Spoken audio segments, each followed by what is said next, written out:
बीड, पंढरपूर, यवतमाळ मध्ये मान्सून पूर्व पावसाची जोरदार हजेरी. वादळी वाऱ्यासह पावसामुळे अनेक ठिकाणी शेतीचं, घरांचं मोठं नुकसान.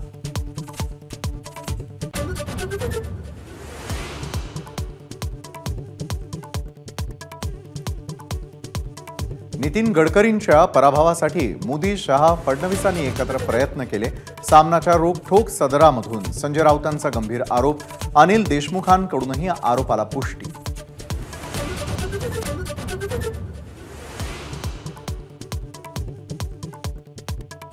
संजय राऊतांना खोटं बोलण्याचं व्यसन.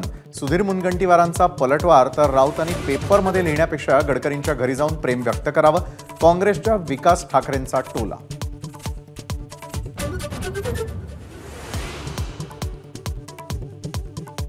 अजित पवारांचे उमेदवार पाडण्यासाठी एकनाथ शिंदेंच्या यंत्रणेकडून प्रयत्न.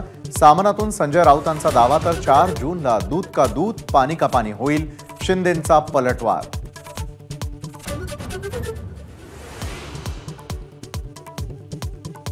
भिवंडी लोकसभेच्या निवडणुकीनंतर भाजपमधला अंतर्गत वाद चव्हाट्यावर. किसन कथारेंनी विरोधी उमेदवाराला मदत केली. कपिल पाटलांचा आरोप. कथोरेंनी आरोप फेटाळले.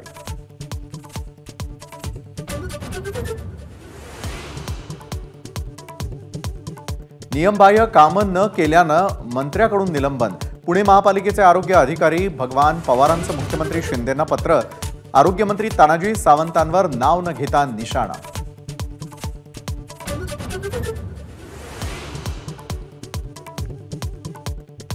भ्रष्टाचाराच्या खेकड्यानं अधिकाऱ्यांनाही नांग्या मारल्या. रोहित पवारांचा तानाजी सावंतांवर निशाणा. तर अधिकाऱ्यांनाच नियमबाह्य कामं केल्याचा संजय शिरसाटांचा दावा.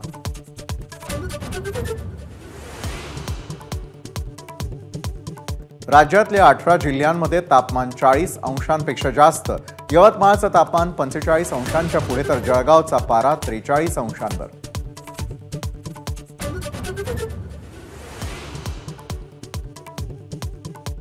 नाशकातल्या प्रसिद्ध सुराणा ज्वेलर्सवर आयकरची धाड. 3 दिवस चाललेल्या कारवाईनंतर कोट्यवधींचं घवाड जप्त. फर्निचरमध्ये रोकड दडवून ठेवल्याची माहिती.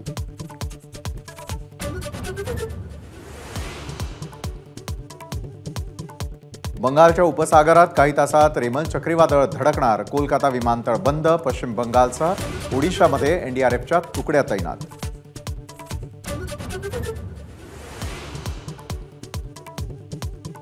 सत्तावीस मे रोजी 10वीचा निकाल जाहीर होणार. दुपारी 1 वाजता बोर्डाच्या वेबसाईटवर पाहता येणार निकाल.